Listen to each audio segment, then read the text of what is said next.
4 दिसंबर 1971 रात के ठीक 12:30 राजस्थान के थार रेगिस्तान में ठंड हड्डियां जमा देने वाली थी।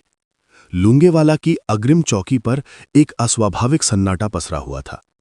मेजर कुलदीप सिंह चांदपुरी अपने बंकर के बाहर निगरानी कर रहे थे।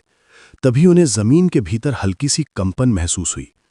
ये कंपन किसी भूकंप की नहीं, बल्कि भारी मशीनों की थी। मेजर ने दूरबीन से जीरो लाइन की ओर देखा। रेत के बादलों को चीरते हुए पाकिस्तान की 22वीं कैवलरी के चीनी T-59 टैंकों का विशाल काफिला उनकी ओर बढ़ रहा था। मेजर ने बिना देर किए रेडियो उठाया और मुख्यालय को सूचित किया। सर, कम से कम 40 टैंक और हजारों सैनिक हमारी दिशा में बढ़ रहे हैं। तुरंत सहायता चाहिए। मुख्यालय से उत्तर आया, हमारे पास हंटर जेट्स हैं, लेकिन वे रात में उड़ान नहीं भर सकते। आपको सूर्योदय तक टिके रहना होगा या फिर पोस्ट खाली करनी होगी। मेजर चांदपुरी ने गहरी सांस ली। उनके पास सिर्फ 120 जवान थे और सामने 3000 की सेना। पीछे हटना आसान था, लेकिन उसका मतलब था दुश्मन को देश के भीतर रास्ता देना। कुछ ही क्षणों में उन्होंने निर्णय लिया। कटीले तारों से पोस्ट के चारों ओर नकली बाधा खड़ी कर दी गई। ये माइंस नहीं थीं, ये एक रणनीतिक भ्रम था। लेकिन उसी छल और 120 सैनिकों के अदम्य साहस ने पाकिस्तान के जैसलमेर पहुंचने के सपने को चकनाचूर कर दिया। इसी घटना को इतिहास में कहा गया बैटल ऑफ लोंगेवाला। दिसंबर 1971 में भारत पाक तनाव चरम पर था, लेकिन यह रेगिस्तानी इलाका सैन्य दृष्टि से कम प्राथमिकता वाला माना गया। इसी कारण यहां तैनात थी सिर्फ 30 पंजाब रेजिमेंट की अल्फा कंपनी। मेजर चांदपुरी और उनके जवानों को केवल निगरानी और सूचना का दायित्व सौंपा गया था। उनके पास भारी हथियार नहीं थे, केवल 2 जीप माउंटेड RCL गन और सीमित गोला बारूद। इसी दौरान सेकंड लेफ्टिनेंट धर्मवीर अपनी पेट्रोलिंग टीम के साथ आगे बढ़ रहे थे। हवा की दिशा बदलते ही उन्हें डीजल की तीखी गंध और धातु के टकराने की आवाज सुनाई दी।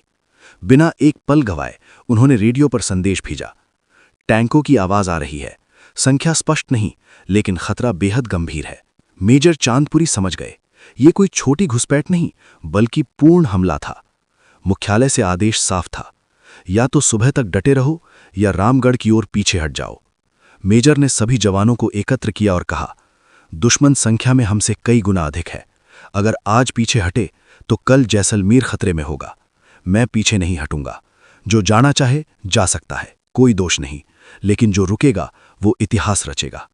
कुछ पल की गहरी खामोशी छा गई और फिर 120 राइफलों की सेफ्टी कैच खुल गई। रेगिस्तान की रेत पर भारत की एक अडिग दीवार खड़ी हो चुकी थी। कटीले तारों ने दुश्मन को भ्रमित कर दिया। उनके 2 घंटे वहीं बर्बाद हो गए। इसी दौरान RCL गन से सटीक हमले किए गए। रेत में धंसते टैंकों ने पाकिस्तानी रणनीति को पूरी तरह जाम कर दिया। हर बीतता मिनट भारत के पक्ष में जाता रहा। और फिर सूरज की पहली किरण के साथ ही हंटर जेट्स आसमान में गरज उठे। रेत में फंसे टैंक खुले निशाने बन चुके थे। एक के बाद एक सटीक स्ट्राइक हुई। दोपहर तक पाकिस्तानी सेना पीछे हटने लगी। शाम होते होते युद्ध समाप्त हो चुका था। आज भी लोंगेवाला की रेत में जले हुए टैंक खड़े हैं। वे गवाही देते हैं कि कैसे 120 जवानों ने 3000 सैनिकों और 45 टैंकों को रोक दिया। ये जीत केवल एक पोस्ट की नहीं थी, ये भारत की पश्चिमी सीमा की सुरक्षा की कहानी थी। यही था बैटल ऑफ लोंगेवाला, जहां युद्ध सिर्फ लड़ा नहीं गया, रचा गया।